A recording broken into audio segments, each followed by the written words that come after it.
Donc aujourd'hui, on va parler de la situation en Égypte, avec à côté de moi Sarah Ben Nefissa, qui est une chercheuse qui connaît très bien ce pays, qui a participé à différentes revues, notamment Confiance Méditerranée, où elle a fait un très intéressant papier, et puis il va sortir bientôt un numéro de Confiance Méditerranée consacré aux transitions politiques, un titre qui s'appelle Égypte et Tunisie, de la rue aux urnes. C'est tout un programme.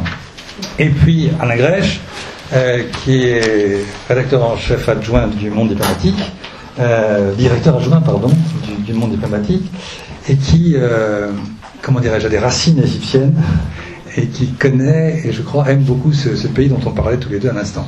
Donc, sans plus attendre, je vais leur laisser la parole. Je vais donner la parole d'abord à Sarah pour quoi, une vingtaine de minutes à peu près, puis ensuite à Alain. Ça nous emmène à une quarantaine de minutes, et ensuite, naturellement, comme d'habitude, eh bien, ça sera une discussion avec vous tous. Voilà. Je pense qu'on entend bien, même ici, ça va ? Bon, très bien.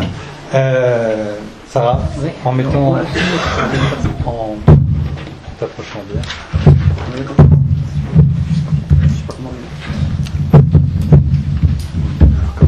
Voilà, c'est mieux. Voilà. Ça marche ? Ouais, je sais pas, ça marche ? Oui. Donc, j'ai vu un petit peu le titre de la conférence, hein, bilan des islamistes. On parle des islamistes. On voudrait parler également de l'armée, du rôle de l'armée, etc. Alors, excusez-moi. Bon. Donc, bilan de. Et là, ça va mieux ? C'est mieux là ? Ça marche ? Oui, il faut vraiment que tu sois très proche. Pas très proche, bon. Donc, bilan du rôle des islamistes et la question du rôle de l'armée dans le futur. Bon, prudemment, je voudrais dire que je ne suis pas spécialiste de l'armée, hein, ni même des frères musulmans, mais je m'y connais un tout petit peu sur ce pays, et peut-être que j'aurai des choses à dire sur les relations complexes entre ces deux acteurs politiques. Alors, parler de bilan des frères musulmans au pouvoir, je crois qu'il est trop tôt pour parler de bilan. Le président Morsi n'a récupéré ses pleins pouvoirs qu'à partir de la mi-août, quand il a mis fin à la gestion de la période transitoire par la direction de l'armée et qu'il a annulé la déclaration constitutionnelle additionnelle de la direction de l'armée prise entre les deux tours des élections présidentielles. De même, l'Assemblée du peuple, qui a été dominée par les frères musulmans et par les salafistes, l'aura vécu en tout et pour tout que 4 mois. Donc parler du bilan, c'est un peu difficile. Par contre, il me semble possible de faire une sorte de bilan de l'attitude des frères musulmans durant la première étape de la période transitoire. Alors je rappelle qu'aujourd'hui, la nouvelle constitution égyptienne n'a pas encore été rédigée, que la commission en charge de le faire est menacée de dissolution par décision de justice pour la fin septembre, que la majorité des forces politiques dites libérales et civiles ont quitté cette commission pour les mêmes causes qui les ont fait quitter la première, à savoir sa domination par les forces islamistes. Par conséquent, Morsi est au pouvoir pour une période, pour le moment, indéterminée. Les prochaines consultations électorales sont encore du domaine de l'inconnu. Et une deuxième étape de la période transitoire vient de commencer, suite à la fin de la première étape et qui a été lourde de signification politique. Aujourd'hui, le président Morsi a mis fin à la gestion par les militaires de la période transitoire et au mythe de la toute-puissance de la direction de l'armée, mais il a surtout voulu signifier la fin de la légitimité de la révolution de 52 pour la remplacer par la légitimité démocratique des urnes, celle qu'il a portée au pouvoir au mois de juin 2012. Donc, bilan, mais bilan de l'attitude des islamistes durant ces 18 mois qui sont passés à la suite de la démission de Moubarak, aussi bien par rapport à la direction de l'armée que par rapport aux mobilisations de la jeunesse révolutionnaire. Mais avant de commencer, je voudrais dire, il me semble, moi, qu'il serait faux de croire que ces deux acteurs, c'est-à-dire la direction des frères musulmans et la direction de l'armée, avaient une stratégie claire de ce qu'ils voulaient faire et comment il fallait le faire. Leurs décisions doivent beaucoup à leur analyse au coup par coup de la situation et de la conjoncture provoquée parfois par leurs propres décisions et dont ils n'ont pas imaginé les conséquences. À titre de simple exemple, je me suis toujours posé la question suivante: pourquoi la direction de l'armée a-t-elle choisi de passer un premier compromis avec la direction des frères musulmans? Je me suis toujours posé la question suivante, en me disant, ça ne sert pas ses intérêts. Normalement, ça ne sert pas ses intérêts. Et maintenant, je crois que j'ai un petit peu la réponse. La première partie de la réponse serait de dire, au fond, on peut ne pas savoir comment servir ses propres intérêts. Ça arrive. Deuxième réponse, peut-être plus importante, c'est de dire qu'au fond, les intérêts de la direction de l'armée sont contradictoires. Et que la direction de l'armée n'est pas un bloc monolithique. De ce point de vue, donc, je suis fidèle aux travaux notamment de Michel Daubry et également de Richard Vanegas, et qui montrent comment la particularité première des processus de transition est la fluidité et l'incertitude. Le soulèvement du 25 janvier a eu pour première conséquence de conforter le rôle de l'armée sur le plan interne, sur le plan de la politique interne. D'abord, Moubarak, avant de partir, a déclaré remettre le pouvoir à la direction de l'armée, alors que normalement, selon la Constitution de 1971, il aurait dû le remettre à la Haute Cour constitutionnelle. D'autre part, les acteurs de la Révolution étaient bien contents que l'armée ait adopté une position neutre au moment du soulèvement, à partir du mythe de l'armée qui a défendu la Révolution, mais qui n'est pas totalement faux quand on voit ce qui se passe en Syrie. Enfin, ce rôle politique de l'armée a été consacré par des textes qui ont une valeur constitutionnelle, alors qu'auparavant, le rôle politique de l'armée sur le plan interne a toujours été de l'ordre du non-dit, voire du tabou en Égypte. Ainsi, les constitutions égyptiennes de l'après-révolution de 1952 ne traitent pas du rôle politique de l'armée sur le plan interne, même si Sadat et Moubarak ont fait appel à plusieurs reprises à elle pour des questions de politique interne. Suite au soulèvement du 25 janvier, le rôle de l'armée a été consacré par des valeurs à texte constitutionnel, la déclaration constitutionnelle de mars 2011 et la déclaration constitutionnelle additionnelle de juin 2012 et que Morsi a supprimée. La position de la direction de l'armée durant la période de soulèvement est maintenant assez bien analysée. On sait que cette dernière était contre le projet héréditaire de Gamel Moubarak à son père. D'une certaine manière, le soulèvement du 25 janvier lui a permis de réaliser son souhait. Par contre, il n'est pas du tout certain que cette direction de l'armée ait été d'accord avec la volonté de changement politique radical qui s'est exprimée notamment de la part de la jeunesse révolutionnaire. Dans la réalité, partie prenante et solidaire de l'ancien ordre politique, la direction de l'armée a tenté dans la réalité de le préserver et de le reproduire tout en lui apportant certains correctifs. Criminalisation des grèves et des sit-ins, comparution des civils devant les tribunaux militaires, campagne de presse contre les jeunes révolutionnaires, notamment ceux du 6 avril, accusés d'appliquer un agenda étranger, campagne de presse contre le financement étranger des organisations de droits de l'homme et violation de leurs locaux. La question du financement, par contre, de l'organisation des frères musulmans n'a pas été évoquée. Répression violente des manifestants. Les médias publics et privés ont également été soumis à sa volonté de contrôle. Suppression d'émissions de TV critiques. Comparution de patrons de presse devant les tribunaux.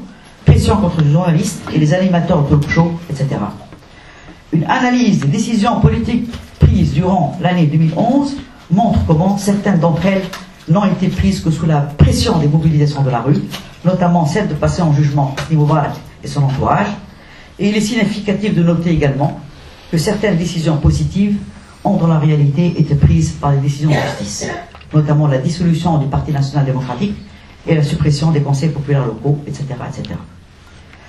Apparemment pressée d'en finir avec un soulèvement politique d'une ampleur inattendue et dont elle n'a pas compris les significations, la direction de l'armée s'est rapprochée dans un premier temps de la direction des frères musulmans, car perçue par cette dernière comme l'interlocuteur le plus valable et le mieux organisé pour tenir la rue, et également peut-être pour accepter les compromis nécessaires à la sortie de la crise. Il est vrai que les frères musulmans avaient déjà montré leur volonté de négocier avant même le départ de Moubarak.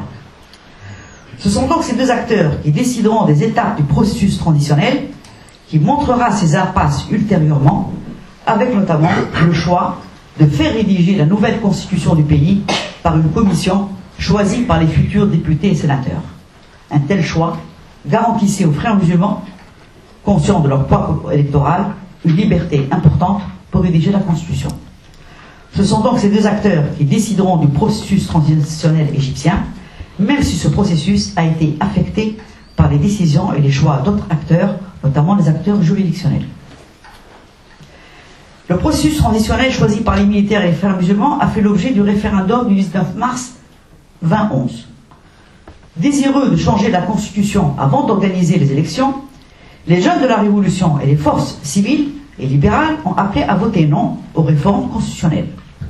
Ces derniers, conscients de leur faible poids électoral par rapport aux forces islamistes, estimaient qu'il fallait laisser le temps nécessaire à la reformulation de la nouvelle carte politique et partisane du pays et aux jeunes de la Révolution pour comprendre et intégrer le politique institutionnel.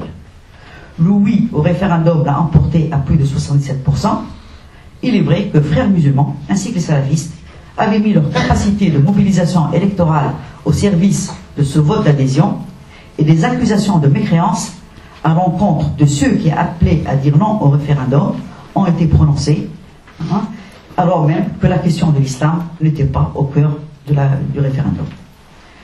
Durant toute la période, entre le référendum et les législatives, frères musulmans et salafistes n'ont pas dénoncé l'attitude de la direction de l'armée et les atteintes graves aux droits de l'homme.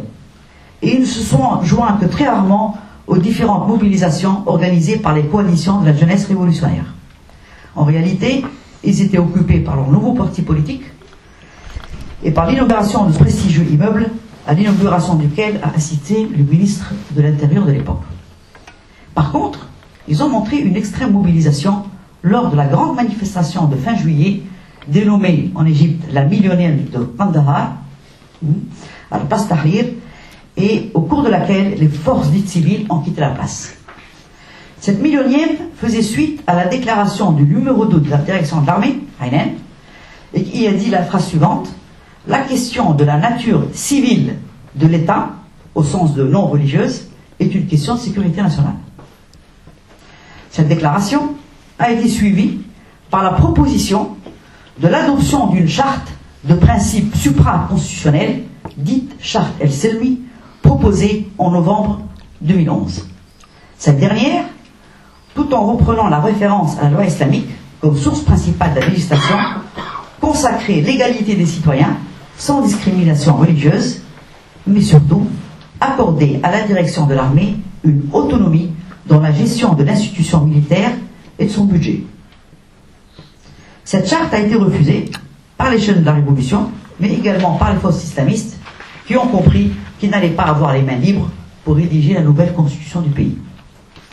En fait, le contenu de cette charte s'est retrouvé dans la deuxième déclaration constitutionnelle de l'armée prise entre les deux tours des élections présidentielles, et dont l'une des plus importantes clauses a été de diminuer les pouvoirs du président de la République sur les forces armées et de faire de cette dernière une institution à part, sans contrôle politique, notamment sur son budget. Cette dernière déclaration est intervenue entre les deux tours des élections présidentielles et elle a été interprétée comme signalant la reprise en main du politique par la direction de l'armée en prévision de la victoire du premier président civil, au sens de non militaire, démocratiquement élu. Morsi, contrairement à son concurrent Ahmed Shafir, issu des forces armées. Mais il semble plutôt que cette élite militaire vieillissante, sans expérience politique, souhaitait préserver aux forces armées une place à part dans le nouvel équilibre des pouvoirs, et qu'elle a réalisé tardivement que l'arrivée d'un civil doté de la légitimité des urnes allait perturber l'équilibre civil-militaire de la période précédente. De plus, sa gestion chaotique de la période transitoire subissait des critiques de plus en plus virulentes, sans compter évidemment et peut-être surtout la revendication de son passage en justice pour les massacres de manifestants de la part notamment de la jeunesse révolutionnaire. Mais avant d'en arriver là, suite à l'échec du mois de novembre 2011 de faire adopter par toutes les forces politiques la charte El-Selmi, la direction de l'armée n'a pas baissé les bras. Puisque les acteurs politiques ne sont pas d'accord pour définir des principes supra-constitutionnels, que l'on définisse au moins les critères sur la base de laquelle seront nommées les 100 personnalités en charge de rédiger la Constitution. Parce que l'un des principaux problèmes de la déclaration de l'armée suite au référendum, c'est qu'elle n'a pas précisé comment le Parlement allait nommer la commission des 100 personnalités. Est-ce que le Parlement va nommer ces 100 personnalités en charge de rédiger la Constitution à l'intérieur du Parlement lui-même, ou est-ce qu'elle va nommer des personnalités à l'extérieur? Vous comprenez? C'est ainsi que juste avant les élections législatives, au moment même de la nomination de Gazoui, la direction de l'armée décide de créer un conseil politique à ses côtés, dénommé Bureau consultatif, formé de personnalités politiques de toutes tendances, et un de ses objectifs était justement de fixer des critères devant présider à la nomination des personnalités en charge de rédiger la Constitution. Les élections législatives et sénatoriales se déroulent, donc avec les résultats que l'on connaît. Les forces islamistes forment la première commission des 100. Les forces civiles et libérales, faiblement représentées, quittent la commission, et cette dernière est dissoute par décision de justice. La seconde commission est formée. Là également, les forces civiles et libérales la quittent. Une plainte est déposée contre elle en justice, et cette dernière rendra sa décision fin septembre. Mais plus important encore que tout ceci, les bruits ont commencé à sortir que l'Assemblée du peuple, nouvellement élue, risquait également la dissolution, car une plainte a été déposée contre la loi électorale qui a présidé à son élection auprès de la Haute Cour constitutionnelle. Cette loi électorale faisait un mixage entre scrutin de liste pour les partis politiques et scrutin uninominal. Alors je vous invite à lire dans le prochain numéro de Confluence l'article de Nathalie Bernard-Maugiron, qui s'intéresse à cette question-là particulièrement. Mais ce qui est important à dire, c'est que déjà, en 90, la Haute Cour constitutionnelle avait en effet déclaré inconstitutionnelles des lois électorales analogues et pour des motifs similaires, à savoir qu'il y avait une rupture du principe d'égalité des chances entre les candidats. La seule différence, c'est que, alors que la Haute Cour constitutionnelle, généralement, met beaucoup de temps pour prendre ses décisions, là, leur décision a été très rapide. Ils l'ont été prononcée entre les deux tours des élections présidentielles. Mais les bruits commençaient à courir déjà 2-3 mois avant. C'est à ce moment-là, à mon avis, que les frères musulmans ont commencé à comprendre qu'ils risquaient de perdre l'Assemblée du peuple. Et qu'ils ont également pris peut-être à ce moment-là la décision de participer au présidentiel, alors qu'ils avaient affirmé auparavant ne pas se présenter au présidentiel. On parlait même à cette période d'un accord entre la direction des frères musulmans et la direction de l'armée. À vous, l'Assemblée du peuple, à nous, la présidence. Cet accord semblait aller dans la droite ligne de l'attitude des frères musulmans depuis ces dernières années, avec notamment leur slogan célèbre, la participation et non la domination. Pour comprendre tout ceci, il faut s'intéresser à ce qui s'est passé au sein du bureau consultatif dont il a été question plus haut, et qui devait à l'origine fixer les critères devant présider à la nomination des 100 personnes pour rédiger la Constitution. Ce bureau est en train de révéler aujourd'hui ses secrets, car beaucoup de ses membres sont en train d'accorder des entretiens à la presse, et notamment au journal Al-Watan. Ces entretiens révèlent beaucoup de choses, aussi bien sur les frères musulmans que sur la direction de l'armée. Ils montrent d'une part la manière dont les frères musulmans ont manœuvré pour faire échouer la mission principale du bureau. Ces entretiens montrent également qu'il existe des contradictions au sein de la direction de l'armée, contradictions sur lesquelles les frères musulmans ont joué pour leur tendre le piège dans lequel est tombée une partie de la direction de l'armée. D'abord, les frères musulmans ont accepté de faire partie de ce bureau, le bureau consultatif. Puis, ils se sont retirés officiellement. Donc au début, ils étaient d'accord, puis ils se sont retirés. Cela ne les a pas empêchés de manœuvrer avec les acteurs de ce conseil. On apprend par exemple qu'ils ont promis à Mansour Hassan, qui était le chef de ce bureau consultatif, de le soutenir au cas où il se présente aux élections présidentielles. En échange de quoi, ce dernier a reculé sur la question des critères devant présider à la nomination des personnalités de la commission de la Constitution. À mon avis, ils ont fait également la même chose avec d'autres personnalités au sein de ce bureau.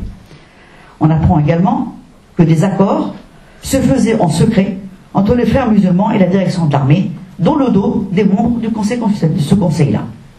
Je cite là les propos de Nour Farahat, un grand juriste reconnu qui a fait partie de ce bureau, et qui dit la phrase suivante dans un des interviews. Il dit: j'ai dit à Sisi, c'est celui qui a remplacé Tantawi, j'ai dit à Sisi, la direction de l'armée est en train de passer des accords avec les frères musulmans derrière notre dos. S'il s'est tu, et il n'a pas répondu. Un autre témoignage, Oussama Borhen, un des membres également de ce bureau. Il dit la phrase suivante. Il dit, j'ai posé la question aux hauts gradés de l'armée. Je leur ai dit, mais pourquoi êtes-vous si prudent ici à attentionner avec les frères musulmans? Leur réponse a été, parce que nous avons peur de ce qui peut se passer au sein de l'armée. Mais même au sein de la direction de l'armée, il y aurait des frères musulmans, d'après ce même Oussama Borhen. Ce dernier a dit la phrase suivante dans un des entretiens. Mahmoud Chahil, qui est un des hauts gradés de la direction de l'armée, il dit, est un frère musulman. Alors moi je ne sais pas s'il faut le croire, je ne sais pas ce que ça veut dire. Mais ce qui est certain, c'est que ce dernier vient de marier son fils ou sa fille à la fille de Katatni, qui est le frère musulman, président de l'Assemblée du peuple, pendant les 4 mois de sa dissolution. C'est pas vrai. Si. Non, c'est un faux. Il y a vraiment un faux qui a circulé, je peux vous dire. Parce que la fille a écrit. C'est la controverse, c'était pas Non, D'accord. On va reprendre. Moi j'ai dit, voilà, moi je me base sur les acteurs entretiens. Mais si, c'est une controverse. Le secret donc des rapports entre ces deux acteurs sont en train actuellement de sortir. Et il est encore trop tôt pour le chercheur d'analyser tout cela. Mais ce qui est certain, c'est que quoi? C'est que, la direction de l'armée n'est pas monolithique. Et on l'a vu avec les décisions de Morsi. 2, qu'il a été naïf de croire que l'institution militaire serait en dehors du mouvement d'ensemble de la société égyptienne ces dernières années. Et notamment de ce mouvement de réislamisation. Je ne vois pas pourquoi l'institution militaire serait quelque chose d'à part. Elle vit, elle est dans la société, et par conséquent, elle est, comment dirais-je, influencée par ce qui se passe dans cette société. Par rapport aux frères musulmans eux-mêmes, les observateurs et analystes égyptiens parlent d'opportunisme politique, voire même de machiavélisme politique. Il est certain que pour eux, la fin légitime les moyens, mais peut-être également que ces derniers considèrent que leur cause, qu'ils identifient à la cause de l'islam, est tellement au-dessus de toutes les considérations qu'elle légitime tous les comportements, comme on l'a vu durant ces 18 mois. Ce qui est certain également, c'est que, comme pour la Tunisie, ces derniers sont arrivés au pouvoir par le fait de soulèvements qu'ils n'ont pas initiés, dont ils ont été un des acteurs, parmi d'autres, et parfois même pour la Tunisie, ils n'en étaient même pas un des acteurs. Ces derniers sont surpris de leur arrivée au pouvoir, qu'ils étaient liens de prévoir.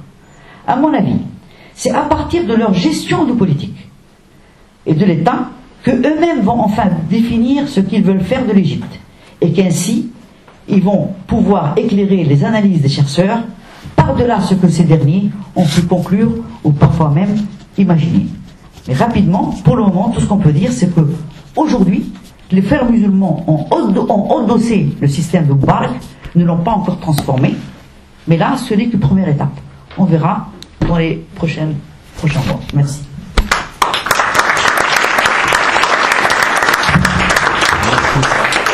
Merci. Sans plus attendre, je passe la parole à Alain. Même jeu, une vingtaine de minutes, s'il te plaît. Même si je m'excuse d'avoir interrompu, c'était juste. Mais même si je suis pour l'essentiel d'accord avec ce qui a été dit, je voudrais essayer d'amener quelques réflexions. D'abord, c'est que on est entré en Égypte dans l'ère du politique, c'est-à-dire où il y a différents acteurs qui jouent la politique, avec le cynisme de la politique. Le cynisme de la politique, c'est pas que les frères musulmans, c'est le cynisme de tous les acteurs, comme d'ailleurs, c'est pas que dans le système politique égyptien, c'est dans le système politique, on est dans le jeu politique. Et on est dans une situation qui est extrêmement mouvante aussi. Ça aussi, c'est très important de comprendre, parce que on a très envie de caractériser de manière simple, et ce n'est pas simple. Je veux dire, moi j'étais en Égypte à 2 reprises dans les dernières semaines, au moment du second tour de l'élection présidentielle, et je suis rentré avant-hier. Après le second tour de la campagne présidentielle, l'essentiel des analyses disait, voilà, Morsi a été élu, finalement l'armée a accepté l'élection de Morsi, mais c'est elle qui a la réalité du pouvoir, et Morsi sera un président sans pouvoir. Et en quelques semaines, ça s'est transformé. Donc aussi, c'est un appel pour nous tous à faire preuve de modestie, parce que nous ne connaissons pas les règles du jeu, elles sont en train de s'élaborer. nous ne connaissons pas les forces politiques. Je dirais même les frères musulmans, comme vous avez dit, ils ont à la fois une histoire extrêmement qu'on connaît bien, une organisation extrêmement structurée, mais ils se trouvent confrontés pour la première fois à la réalité de la politique. C'est très facile pendant 30 ans de dire l'islam ou al-hal, l'islam est la solution. Je veux dire, quand on est président et qu'on dirige le gouvernement, c'est des choses beaucoup plus compliquées. Maintenant, je voudrais dire deux choses. D'abord sur l'armée, parce qu'effectivement, la facilité avec laquelle Morsi s'est débarrassé d'une partie du haut commandement militaire, elle a surpris tous les observateurs. Je ne crois pas que qui que ce soit avait prévu. Et quelqu'un m'a dit, là-bas, un révolutionnaire m'a dit, finalement, nous n'avions pas compris que l'armée est un tigre de papier. Alors qu'il y a 2 mois, les gens disaient exactement le contraire, en disant, avec la déclaration additionnelle constitutionnelle, l'armée a montré que c'était elle le vrai pouvoir et qu'elle ne le lâcherait pas. Alors comment expliquer ça? D'abord parce que l'Égypte a fait une révolution. Je veux dire, il faut que nous essayons de l'intégrer. Il n'y a pas, pour moi en tous les cas, il n'y a pas de retour en arrière possible. Il y a un système qui continue à fonctionner, qui est l'ancien système, mais il n'y a pas, à mon avis, de possibilité de réinstaller un système ancien. Parce que la révolution, elle a été très profonde, elle a modifié les gens, elle a modifié l'attitude des gens à l'égard de la politique, l'attitude des gens à l'égard du pouvoir, de la hiérarchie, etc. Je crois que ça, c'est vraiment important à comprendre. Et j'étais en Égypte au lendemain du second tour de l'élection présidentielle, enfin au moment du second tour de l'élection présidentielle, et cette semaine qui a été un peu une semaine étrange, c'est-à-dire où la commission électorale ne proclamait pas les résultats. On savait dimanche soir que Morsi avait gagné. Et d'ailleurs, on le savait, c'est intéressant à savoir, grâce aux frères musulmans, qui ont fait preuve, et c'est une des choses qui inquiète une partie de la société, d'une capacité de mobilisation inimaginable, puisqu'ils avaient des dizaines de milliers de représentants dans tous les bureaux de vote, et qu'ils ont été capables de centraliser et de donner des résultats le dimanche soir, alors que la commission électorale n'était pas capable, et globalement, c'est des résultats qui ont été entérinés par la commission électorale. Mais ça, c'est une autre chose. La question est de savoir pourquoi l'armée, qui avait mis tout son poids derrière Shafik, en tous les cas le haut commandement, a finalement décidé d'accepter la victoire de Morsi. J'avais fait un texte qui s'appelait « Pourquoi est-ce qu'ils n'ont pas tiré ?» C'est une question qui était d'autant plus légitime que, en gros, quand même, la différence entre Morsi et Shafik n'était pas très importante. Elle était, je veux dire, 52-48, je ne me rappelle plus, mais il y avait une base sociale qui n'était pas forcément contre la révolution, mais qui était contre l'arrivée des frères. Et je crois que l'armée a compris que faire ça, ça voudrait dire relancer un processus révolutionnaire, et un processus révolutionnaire qu'elle ne pourrait pas maîtriser. Donc pour moi, c'était d'une certaine manière une preuve qu'il n'y avait pas de retour en arrière possible. Le fait que l'armée proclame que Morsi avait été élu, c'est pour la première fois un président civil et un président des frères musulmans, avec la contradiction que ça peut représenter. Qu'est-ce qui s'est passé pendant ces quelques semaines? Enfin, ce qu'on m'a raconté en tous les cas de ce qui s'est passé, c'est que, bon, évidemment, les frères musulmans avaient des contacts avec l'armée, mais le fait d'accéder à la présidence leur a donné accès de manière plus importante au haut commandement et à la hiérarchie militaire, et pas seulement au haut commandement, mais disons au 2e et 3e rang. Et ils ont vu que finalement, ce qui nous apparaissait comme une force irrésistible, cette armée était divisée, avec des contradictions importantes à l'intérieur, contradictions qui étaient de différentes natures. D'abord, un refus d'une hiérarchie qui était aux mains de gens qui étaient la génération de la guerre de 73, avec une aspiration d'un certain nombre de hauts officiers en disant ça, on en a marre d'avoir le même ministre depuis 20 ans. Il y a des problèmes simplement de promotion au sein de l'armée. C'est pas forcément des divisions politiques. Il y a une partie de l'armée aussi, je pense, qui était hostile à un rôle directement politique. Il faut bien se rendre compte que le rôle que l'armée a joué entre février 2011 et août 2012 est exceptionnel dans le cas de l'Égypte, à part la révolution de 52. Elle n'a jamais été en prise directe avec la gestion du pays. Alors non seulement elle s'est montrée totalement incompétente dans cette gestion sur tous les plans, mais en plus je ne crois pas que c'est quelque chose à laquelle elle aspirait. Il y a, au tout début de la révolution, un certain nombre de jeunes ont été voir Tantawi, Et Tantawi leur a dit, l'ère des coups d'État est terminée. Et je pense que réellement il le pensait, c'est-à-dire qu'il ne voulait pas exercer l'ensemble du pouvoir. Et donc, d'une certaine manière, il y avait une possibilité d'être en retrait, ce qui ne veut pas dire que l'armée ne joue pas un rôle politique et sécuritaire, et de toute façon, quel que soit le président le plus civil qu'on puisse imaginer, dans la situation de l'Égypte, avec les problèmes de sécurité dans le Sinaï, avec les problèmes face à Israël, avec les problèmes de la région, il est inimaginable que l'armée soit comme l'armée française par rapport au pouvoir politique. Ça, je veux dire, s'il y a des gens qui ont l'illusion qu'on va aller à ça, à mon avis, c'est vraiment une illusion. Et puis, il y a eu le déclencheur qui a été l'affaire de Rafah, qui a été, comme vous savez, un commando islamiste qui a tué 16 soldats égyptiens, mais qui a été, je dirais, le signe de l'incompétence totale des forces armées. C'est pas seulement qu'on a tué 16 pauvres troufions qui n'avaient rien à voir, c'est qu'ensuite, le commando s'est emparé d'un certain nombre de véhicules, qu'il a fait 40 km sans qu'il y ait la moindre riposte de l'armée égyptienne. Ils sont arrivés à la frontière israélienne, les Israéliens les ont liquidés en 5 minutes. Et ça, quand même, c'est apparu comme, mais je pense même pour une partie des officiers, comme la preuve que l'armée est une armée qui maintenant dont le haut commandement est dans les affaires, dans la corruption, etc. Et que donc, il fallait changer les choses. Alors, est-ce que, donc de ce point de vue, c'est clair qu'une partie, c'est-à-dire Morsi a pu faire le changement et de manière aussi sans aucune réaction, hein, je veux dire, c'est-à-dire vraiment on était surpris au lendemain du 12 août qu'il n'y ait pas de réaction parce qu'il y a eu un appui à l'intérieur de l'armée. Alors est-ce que cet appui reflète une infiltration des frères à l'intérieur? Moi j'ai des doutes, je ne sais pas. C'est-à-dire que la politique de l'armée, comme des services de sécurité depuis 30 ans, c'est l'élimination des frères de l'intérieur de l'armée.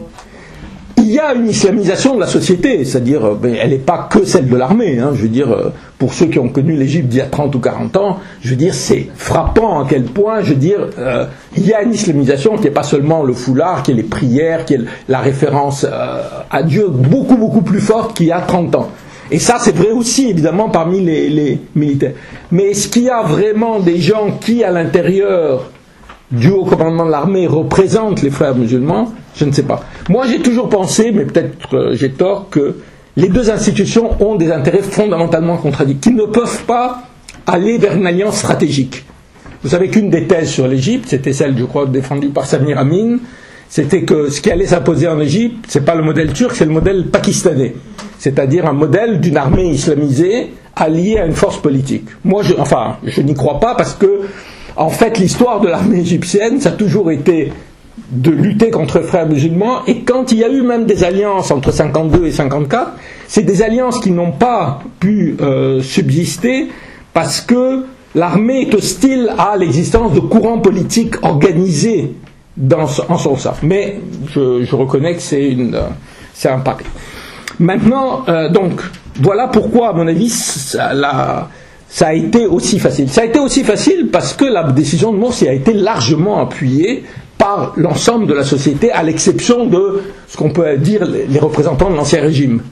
Même les forces qui étaient hostiles aux frères musulmans, personne n'a dit, l'armée ne doit plus être, le fait qu'on élimine l'armée, on élimine une espèce de barrière face aux frères musulmans. Donc il y a eu aussi ce consensus, et en général il y a eu une réaction positive. Maintenant, c'est évident que nous sommes dans une nouvelle étape. Nous sommes dans une nouvelle étape, à la fois parce qu'on a un président civil, on n'a pas de parlement, on a une commission qui rédige la constitution, on va avoir des élections, et il y a une peur existence de ce qu'on appelle Ikhwaniyat ad-Dawla, c'est-à-dire la frérisation de l'État. Et là-dessus, cette peur, elle s'explique en partie par, comme j'ai dit, le caractère complètement structuré des frères musulmans, qui est une organisation choumouliya, c'est global, c'est dans lequel, qui est, je dirais, une contre-société, avec un vrai militantisme, une vraie capacité de sacrifice, c'est-à-dire il y a des gens qui ont passé des dizaines d'années en prison, je veux dire, il faut en être conscient, c'est pas... Et en même temps, une tendance, je dirais, hégémonique ou totalitaire, comme on veut, qui est de vouloir s'emparer de l'État. Alors, vous me direz, tous les partis politiques qui gagnent des élections veulent surtout un parti qui a été interdit de pouvoir, pas seulement politique, mais même dans l'administration, veut infiltrer cette administration. Je veux dire, c'est pas propre, mais là, on est à quelque chose de particulier à cause de son idéologie et à cause du fait que face à lui, il a assez peu de contrepoids. Maintenant, si vous me demandez, est-ce qu'il y a une possibilité de frérisation de l'État, moi, je vous répondrai non, pour une raison qui ne tient pas à la volonté ou à la non-volonté des frères musulmans. C'est pas de savoir qu'est-ce qu'ils ont dans la tête, est-ce qu'ils veulent vraiment un projet, etc. Quand on rentre dans ce genre de considération en politique, on n'a jamais de réponse. Ils ont un double langage, oui, mais nos politiques en France, ils ont aussi un double langage. On va pas, il n'y a pas de politique que je connaisse qui n'ait pas un double langage. Donc c'est pas ça qui me semble la question la plus importante. C'est d'abord la question que c'est un pays qui a fait la révolution. Et que les gens ne veulent pas une nouvelle dictature, ni islamique, ni autre chose. L'Égypte est une société largement islamisée. Je reviendrai après sur la Constitution et savoir qu'est-ce qu'on peut encore plus islamiser, mais je dirais que c'est quelque chose qui me semble pas être mobilisateur aujourd'hui. Ça peut pas être un projet, l'islamisation de la société ou l'islamisation de l'Égypte, à mon avis. Et puis il y a des forces et des combats politiques. C'est vrai que, alors sur les frères musulmans, une des choses, il y a à la fois une campagne contre les frères qui me rappelle pour la France les heures les plus sombres de l'anticommunisme, c'est-à-dire des élucubrations qui n'ont rien à voir avec la réalité. Et en même temps des vraies réalités, des vraies accusations portées contre une organisation qui a un double langage, qui a dit qu'elle ne se présenterait pas à la présidentielle et qui s'est présentée, etc.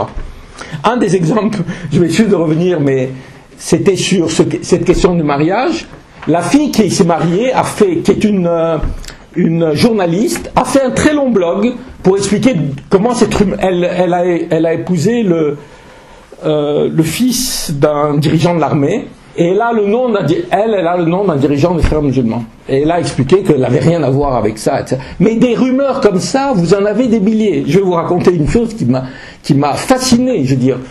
Il y a au Caire un café qui s'appelle le Café Riche, où vont tous les intellectuels, libéraux, etc., des gens très, très éduqués. Il y a quelqu'un qui m'a expliqué, mais je l'ai entendu 10 fois, il m'a dit, vous savez, en fait, Morsi n'a pas gagné, c'est Shafik qui a gagné. Et l'armée s'est réunie, elle a décidé que les frères musulmans étaient armés, qu'ils avaient des fusées, des choses, etc. Et que si on ne les laissait pas gagner, il y allait avoir la guerre civile. Et que l'armée a décidé dans ce point. Des choses comme ça, vous entendez tout le temps. Quelqu'un m'a expliqué, par exemple, que les frères musulmans en Tunisie avaient rétabli la polygamie. Alors je lui ai dit, mais non, mais c'est pas vrai. Mais d'ici, je l'ai écouté à la radio. Et c'est vrai qu'il y a, c'est pas pour justifier, il y a une campagne qui est au-delà des choses imaginables, c'est-à-dire il y a des appels à l'armée à intervenir, à des coups d'État, etc. Et en même temps, il y a une organisation qui est, comme j'ai dit, choumoulée, c'est-à-dire globale, qui a une idéologie, qui pense que, comme vous disiez, le fait qu'elle veuille instaurer une société islamique la met au-dessus des lois au-dessus des lois de la politique, mais aussi une organisation qui pense que l'intérêt de l'organisation prime tout.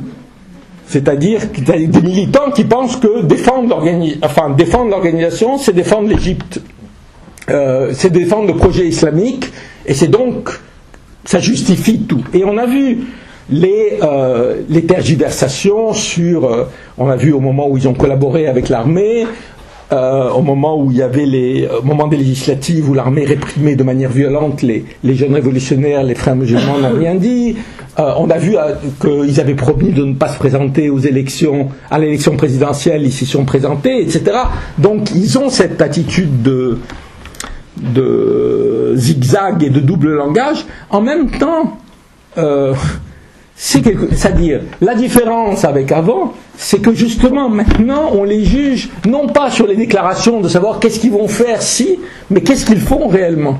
Et il faut noter que entre l'élection législative où les frères et leurs alliés, mais il y avait vraiment très peu d'alliés, ont obtenu 12 millions de voix, et l'élection présidentielle où leur candidat a obtenu 5 millions de voix.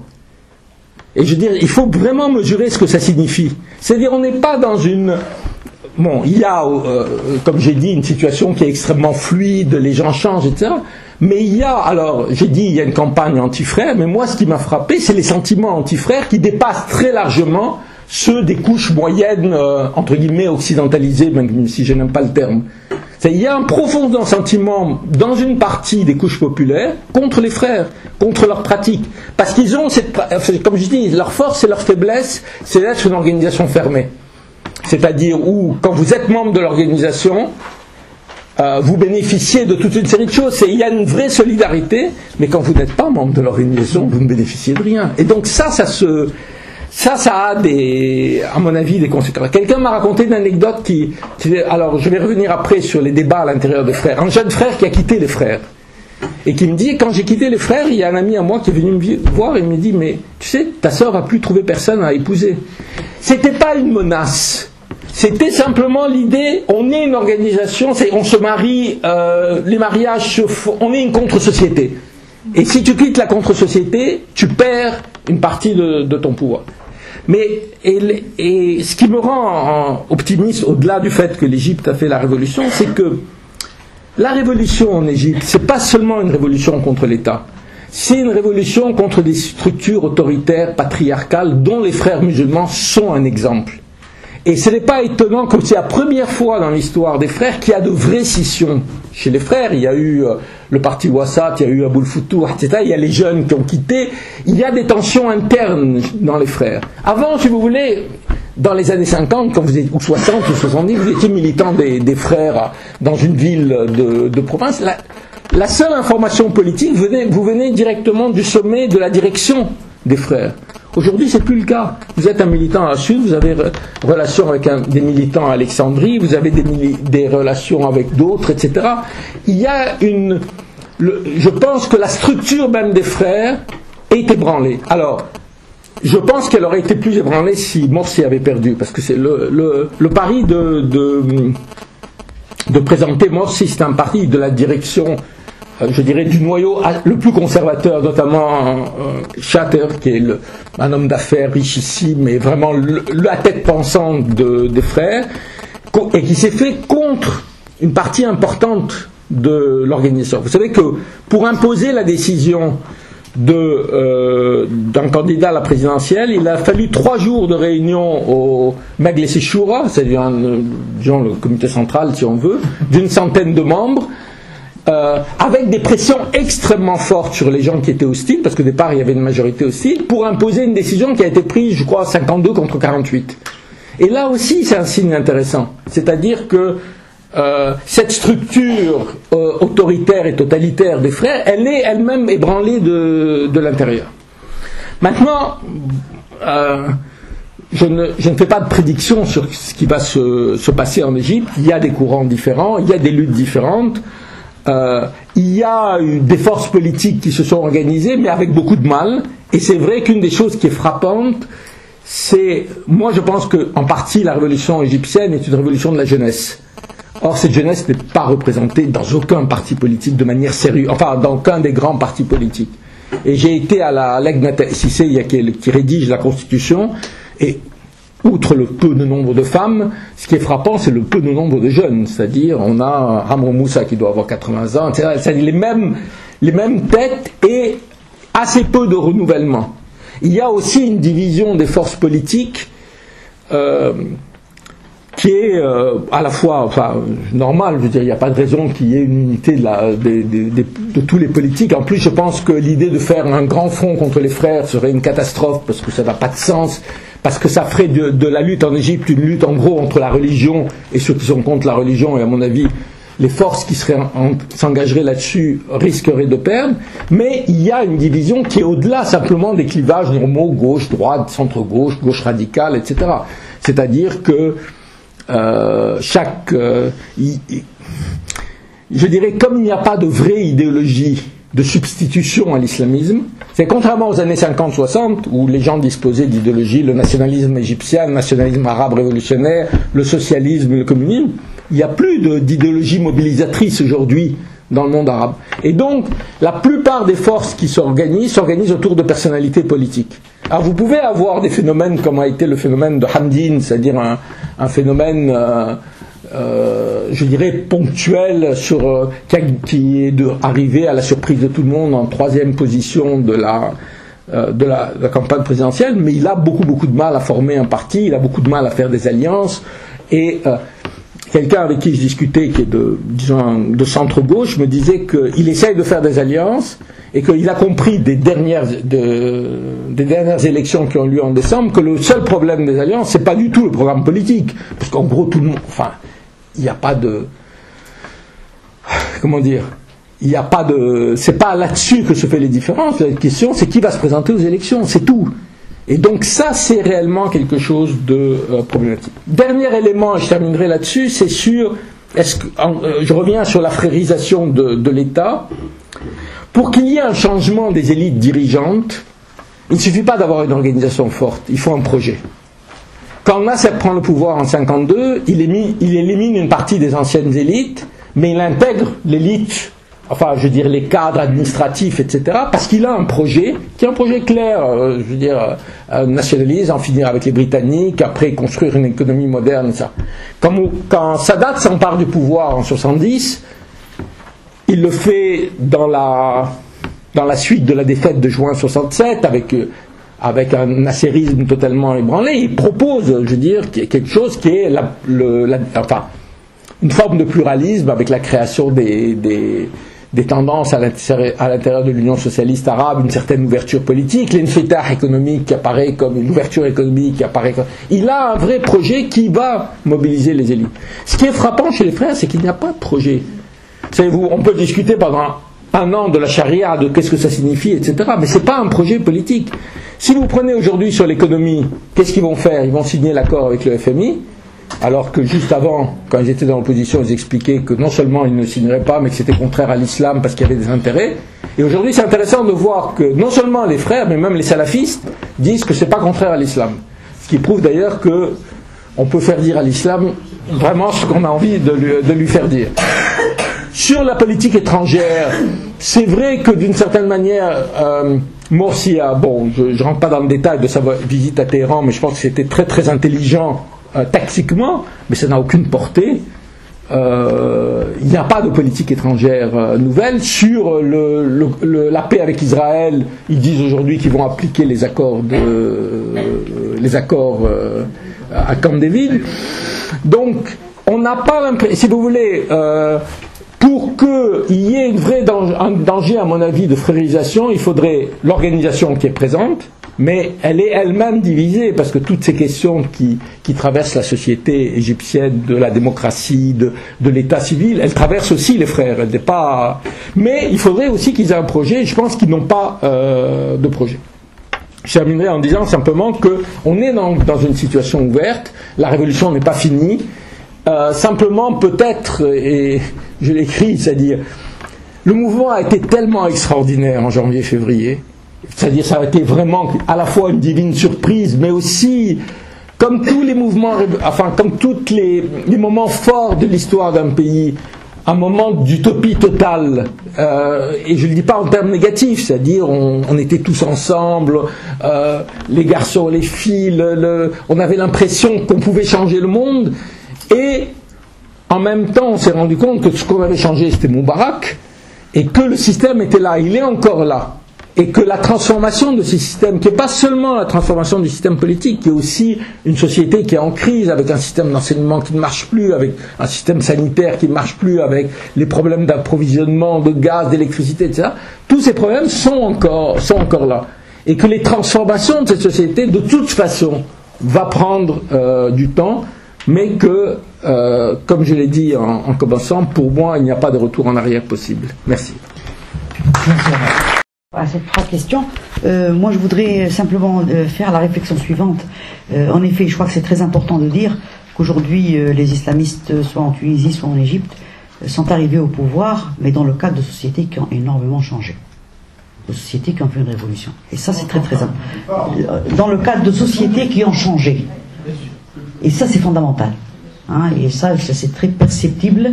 Et j'ai suivi, par exemple, lors des élections législatives en Égypte, j'étais là-bas, également en Tunisie, et la réflexion de tout le monde est de dire, bon, au fond, on vote pour les islamistes, ou on leur donne la chance, et s'ils ne nous plaisent pas, on va voter pour d'autres.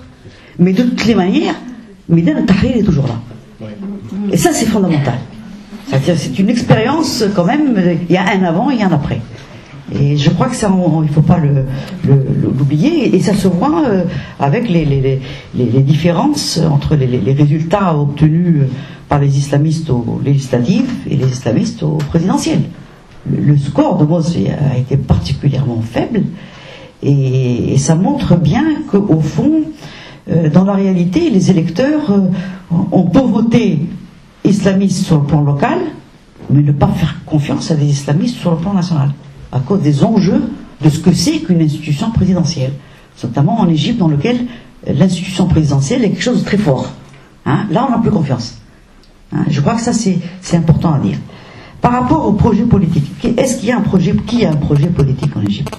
Moi, je crois qu'il est important, quand on pose cette question-là, de poser cette question sur le plan international. On dit la gauche dans les pays arabes elle est en crise. Et est-ce qu'elle n'est pas en crise ailleurs? Quelles sont les politiques alternatives au modèle libéral, etc. Donc là, non, je parle en général. C'est-à-dire on dit toujours ça, mais en fait il y a la crise de l'offre politique qui existe dans les pays du monde arabe, c'est la crise de l'offre politique sur le plan international. Il ne faut pas l'oublier. Pour préciser ma question, la gauche n'a pas de projet politique, mais nous ne sommes pas dans une situation révolutionnaire. Et c'était le sens de ma question, était est-ce que la révolution est un projet politique? Voilà, maintenant vous avez... Je ne suis pas en train de donner des leçons. Non, je ne l'ai pas pris comme ça, vraiment. Pour préciser. J'ai pas du tout pris comme ça l'affaire. Nous ne sommes pas dans la révolution et nous ne sommes pas sur les politiques.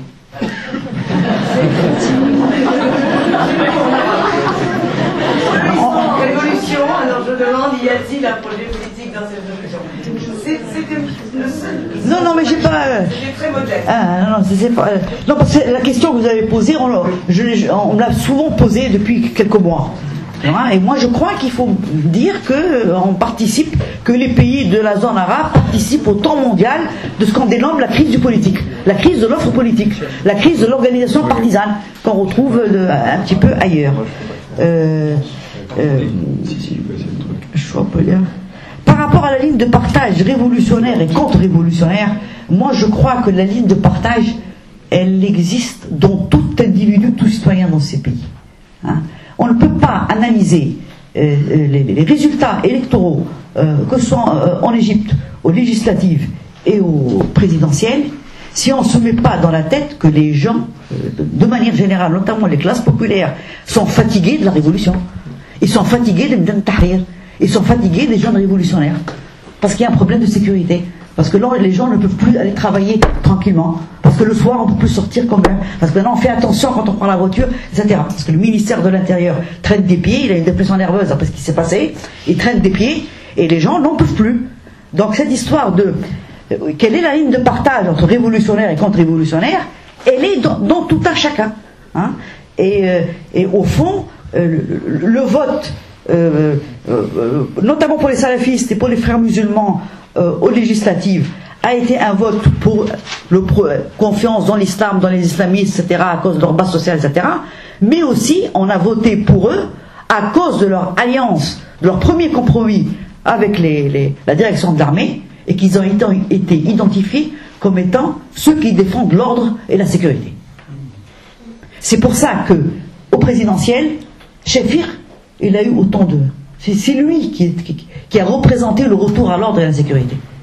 Donc vous voyez, quand on dit révolution contre révolution, les choses sont internes aux individus. Voilà ce que je voulais dire. Merci. Oui, sur la ligne de partage, elle n'est pas seulement, comme vous dites, dans chacun des individus, je vais revenir, mais elle est sur les Hamdin, qui est présenté comme le représentant de la gauche nassérienne, etc. Aux législatives, c'était pratiquement le seul parti qui a fait alliance avec les frères musulmans. C'est quand même bon, je démontre la complexité des choses. Mais le problème de la révolution, peut-être, c'est que nous sommes prisonniers d'une conception de la révolution qui a été en gros celle du XXe siècle, je dirais résumé, même si c'est pas par la prise du palais d'hiver, parti bolchevique, un programme, on renverse l'État et on fait la révolution. En même temps, souvenons-nous que la Révolution française, d'abord, elle s'est étalée sur une très longue période. Elle n'avait absolument aucun programme au départ. Et jusqu'en 91, elle était royaliste. Enfin, les gens qui ont fait la Révolution étaient plutôt pour le roi, ils ne voulaient pas la République. Et que ça s'est radicalisé au fur et à mesure de l'histoire. Donc, peut-être qu'il faut se débarrasser d'une conception de la Révolution qui est celle du XXe siècle, un parti d'avant-garde qui pouvait être le FLN algérien à un moment ou d'autres, et qui arrive au pouvoir et qui change tout. Bon. Maintenant, effectivement, il faut aussi être conscient qu'il y a différentes tâches qui ne sont pas du même niveau ou différentes aspirations. Il y a l'aspiration à un régime démocratique de tous les citoyens, qui est un peu l'aspiration qui existait, si vous voulez, moi je fais la comparaison avec ce qui s'est passé dans d'autres pays, parce que le monde arabe a été une exception pendant un demi-siècle. C'est la seule région du monde où il n'y a eu aucun changement politique pendant un demi-siècle. Partout ailleurs, ça a changé. Alors, est-ce que c'était des révolutions? En Amérique latine, on a renversé les dictatures. Je pense que c'était quand même quelque chose de très positif. Et pendant 10 ans, on a eu des régimes réactionnaires, néolibéraux, etc. Et puis après, il s'est développé autre chose. Donc, il y a une première tâche qui est la construction d'une société démocratique. Et dans la construction de ces sociétés démocratiques, il faut être clair, les frères musulmans sont une partie de la solution, pas une partie du problème. Il n'y a pas de construction d'une société politique démocratique sans les frères musulmans. Ou bien, si on pense qu'il faut les exclure, on revient à l'étape antérieure, qui est celle de Moubarak, qui est celle des gens qui disaient, écoutez, n'importe quelle élection libre aujourd'hui donne des pouvoirs aux frères musulmans. Le président du Parti social-démocrate, qui vient d'adhérer à l'Internationale socialiste, qui a remplacé le parti de Moubarak, qui a été avec celui de Ben Ali des dizaines d'années à l'Internationale socialiste, me disait, et il est très très anti-frère, il m'a dit, toute ma vie c'est la lutte contre les frères, quand j'étais à l'université, dans la rue, etc. Il me dit, la meilleure chose qui peut nous arriver, c'est qu'ils exercent le pouvoir. Pourquoi? Parce que les gens votent pour eux, et en étant convaincus qu'ils pourront voter dans 4 ans s'ils ne sont pas contents, et que, je veux dire, c'est très difficile de lutter contre un parti qui dit l'islam est la solution. Parce que dans une société qui s'est profondément islamisée, les gens pensent oui, l'islam est la solution, même si personne ne sait qu'est-ce que ça veut dire. Mais tant qu'on est dans l'opposition, ça n'a pas de conséquences. Quand on est au gouvernement, et on le voit, c'est-à-dire, c'est pas seulement, je pense, moi, enfin peut-être je suis optimiste, la différence du nombre de voix entre les législatives et la présidentielle, c'est bien sûr l'institution présidentielle qui est plus importante, mais je pense aussi c'est 6 mois d'expérience politique. C'est-à-dire de mensonges des frères. Vous savez qu'ils avaient dit qu'au départ ils prendraient que 30% des sièges à l'Assemblée nationale, ils en ont pris 50. Ils avaient dit qu'ils ne se présenteraient pas à la présidentielle, ils se sont présentés. Tout ça, les gens les voient. Et dans un de mes voyages, j'avais été frappé par je ne sais plus quel porte-parole des frères qui dit mais vous n'arrêtez pas de nous attaquer. Mais ce qui est nouveau justement, c'est ça, c'est que quand ils font 2 déclarations contradictoires, la presse la reprend. Et ils ne peuvent pas dire on n'a pas dit, on a dit, on monte à vous avez dit ça, mais le lendemain vous dites ça. Vous avez dit que vous étiez. En ce moment, il y a une vidéo qui circule où Morsi explique que pourquoi il faut être contre l'accord avec le FMI. Et donc, bon, voilà, c'est ça la vie politique. Et c'est faire le pari que ce qui va permettre de réduire les frères à une force politique parmi d'autres et de la, entre guillemets, normaliser, c'est effectivement la vie politique. Alors bon, on peut dire c'est un pari très, très naïf, on nous dit, mais regardez ce qui s'est passé en Iran. Bon. La différence avec l'Iran, d'abord, c'est 2 choses. D'abord, c'est que l'Iran, ça a été une révolution au sens de vraiment, alors là, d'effondrement de l'État, ce qui n'est pas le cas de l'État égyptien. Et puis, on n'est plus dans la même période. C'est-à-dire, dans les années 79, l'islamisme révolutionnaire était pour une partie des cadres, des intellectuels, etc., une vraie idéologie mobilisatrice. Ça n'est plus aujourd'hui. Je crois, hein. Mais bon, ça ne veut pas dire qu'il ne faut pas de lutte politique, ça ne veut pas dire qu'il faut être naïf ou accepter tout ce que les frères disent, etc. Au contraire, ça veut dire entrer dans un combat politique. Maintenant, en dehors de la démocratie, il y a évidemment les questions qui sont massives pour l'Égypte, c'est-à-dire les questions économiques, sociales, éducation, etc. Mais là aussi, c'est pas... Enfin, comme j'ai dit, l'expérience d'Amérique latine a montré que pendant 10 ans après la chute des dictatures, on a eu des gouvernements néolibéraux, avant d'avoir des gouvernements qui, avec tous leurs défauts, etc., font une politique qui est plutôt une politique favorable aux plus pauvres. Est-ce que ça va se passer comme ça en Égypte? J'en sais rien, mais il y a aussi un aspect, moi, qui me semble important de l'Égypte, c'est quel capitalisme en Égypte? C'est-à-dire, il y a le capitalisme... je dirais ce modèle égyptien qui s'est imposé notamment les 10 dernières années de régime Moubarak sous l'impulsion du fils, qui a un capitalisme ouvert sur le monde, qui était pour le marché international, mais qui en réalité était un capitalisme prédateur. C'est pas la seule forme de capitalisme possible. Je dirais d'une certaine manière, l'AKP en Turquie montre une forme de capitalisme néolibéral, mais qui n'est pas un capitalisme prédateur. Il peut y avoir là aussi des différences. C'est pas toutes les formes d'économie capitaliste sont équivalentes. Et puis il y a effectivement le fait de savoir en faveur de qui se font les transformations économiques et sociales, mais ça dépendra effectivement des luttes sociales. Vous savez qu'en Égypte comme en Tunisie, les grèves ouvrières ont été un élément de préparation de la révolution importante, avec d'importants mouvements ouvriers. En même temps, c'est très compliqué en Égypte, en tous les cas, la situation syndicale est compliquée. Les frères musulmans là jouent un rôle très très réactionnaire en s'appuyant sur le syndicat officiel qui n'organise en fait que le secteur public, ce qui veut dire en termes ouvriers très peu de choses, mais surtout l'administration, etc. Mais il y a un accord entre les frères musulmans et une partie de l'ancien régime, et là c'est quelque chose de plus large, c'est-à-dire dans la presse, les gens qui ont écrit pour chanter les louanges de Moubarak, ensuite pour chanter les louanges du Conseil suprême des forces armées, c'est les mêmes qui écrivent aujourd'hui pour chanter les louanges de Morsi. Même si c'est, je veux dire, pour la presse, on peut dire que les frères ne peuvent s'appuyer que sur les opportunistes. Il n'y a pas vraiment de base frère parmi les journalistes. Mais il peut y avoir des alliances, si vous voulez, de ce type. Mais la question des luttes sociales, la question de comment ça va se développer dans les mois à venir, en fonction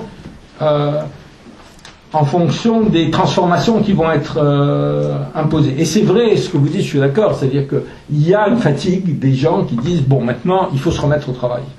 Et les frères jouent tout à fait là-dessus, c'est-à-dire ils veulent criminaliser les grèves, ils veulent les interdire, et ils ont un appui populaire. Mais je pense que une fois que... C'est-à-dire, le problème, c'est que cette transition a été beaucoup trop longue en termes politiques en Égypte. Beaucoup plus longue qu'en Tunisie. Et donc, pratiquement depuis février jusqu'à l'été, il n'y a pas eu de programme, c'est-à-dire... Chaque fois qu'on discutait avec un responsable, il disait « Moi, j'expédie les affaires courantes, je ne peux pas faire. » Mais maintenant, il va falloir faire.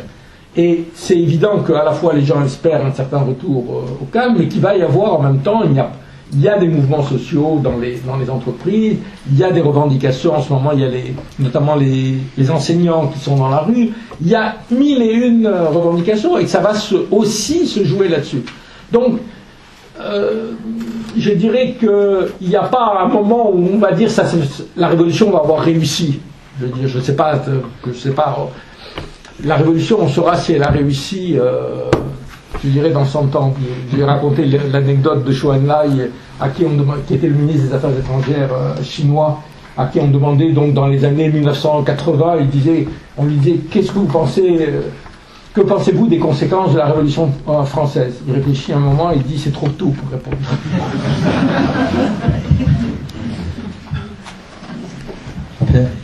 Moi je voulais dire trois choses. La première chose, c'est quand même sur la frérisation, vous êtes assez optimiste. À la fin août, là, il y avait pas mal de gens qui s'inquiétaient de la mainmise des frères musulmans sur les grands organismes d'information.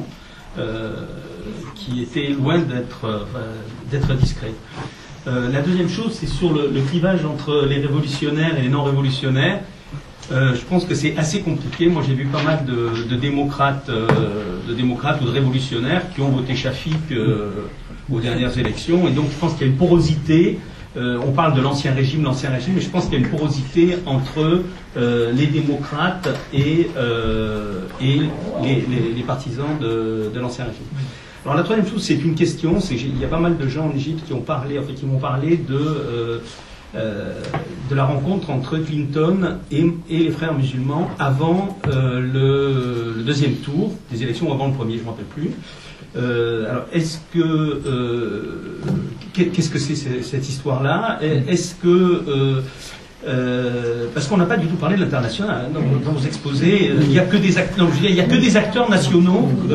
Peut-être que les acteurs nationaux sont complètement libres et ils font ce qu'ils veulent, ou peut-être qu'il y a aussi des influences. Et donc, moi, ça m'a troublé, mais j'ai pas très bien compris en définitive ce qu'on disait. J'ai pas très bien compris ce qui se passait.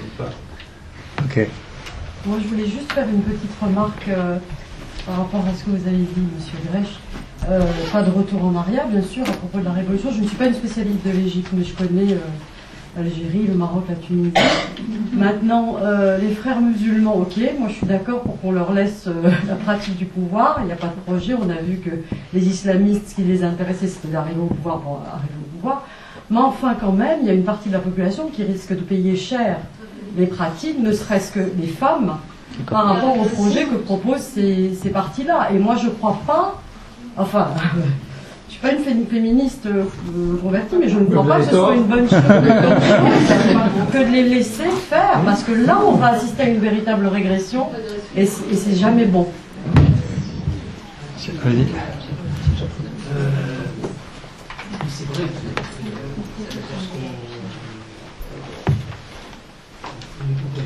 c'est vrai qu'aujourd'hui, on fait enfin de la politique en Égypte. On fait enfin de la politique, avec tous ces éléments de langage, ces combats, ces communications, et ainsi de suite. Et c'est pour ça que je pense qu'il est important aussi ça a été dit tout à l'heure, de parler un peu aussi de la politique internationale, parce que même si, selon vous, la visite de Morsi en Iran n'est pas très très importante, rappelons quand même que la première visite de Morsi, ça a été en Arabie Saoudite. Quand on voit la presse, quand on s'imagine comment la presse du Golfe, a accueilli Morsi avec des images très claires sur le fait de dire oui, l'Arabie Saoudite est importante pour ce qui se passe. Je pense qu'on ne peut pas faire fi de ça, c'est la première chose. Et puis la déclaration, même si elle a l'air comme ça, une déclaration peut-être anonyme, la déclaration quand même de Morsi concernant la Syrie, enfin, confondez directement cette question. Donc je pense que ce sont des éléments importants et j'aimerais bien qu'on les analyse parce que c'est là aussi, on voit aussi la mouvance et le changement des positions à la fois de l'organisation, mais aussi en termes politiques. Comment cette grille de lecture aujourd'hui se fait au niveau de l'Égypte par rapport à la situation géopolitique? On ne peut pas parler de l'Égypte sans parler de sa situation géopolitique.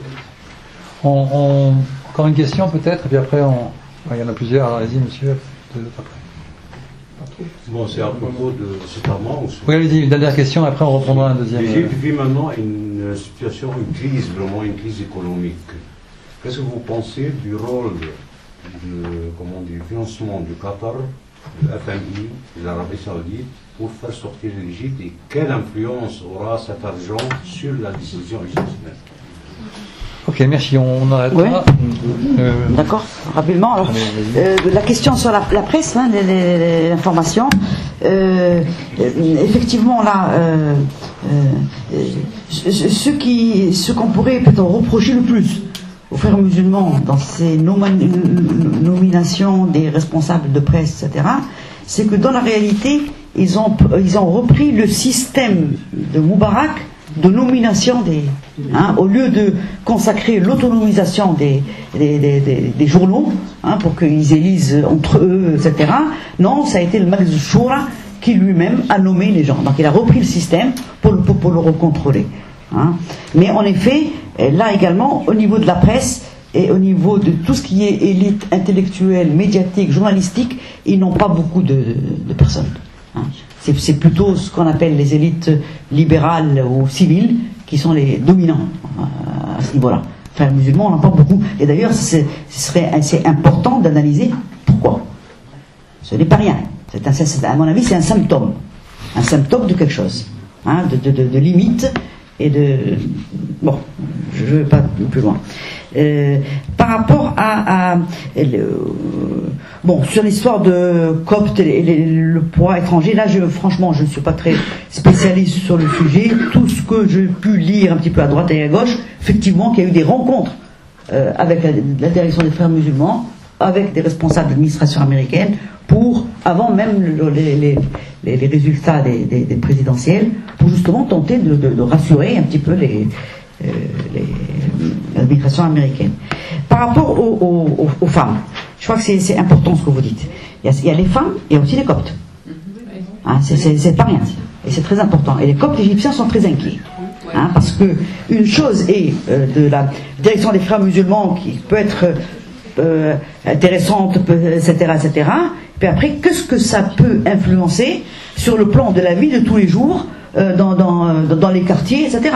Hein, et dans lequel les gens menacent les Coptes. Enfin, vous avez maintenant un président qui va vous montrer de quoi, etc.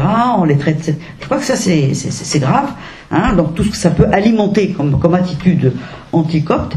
Mais par rapport aux femmes particulièrement, moi j'ai analysé les propositions de loi qui ont été faites pendant les 4 mois de l'Assemblée du peuple.